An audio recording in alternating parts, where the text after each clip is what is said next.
Hi guys, today we'll talk about how to fix or how to solve the problem of Discord app problem on WhatsApp.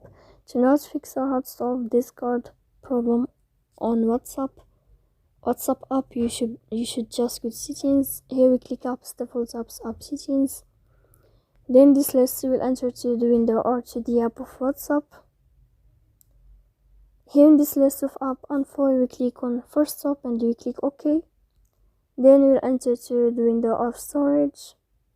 Here we click clear cache. Don't click clear data because that can cause you errors in your app.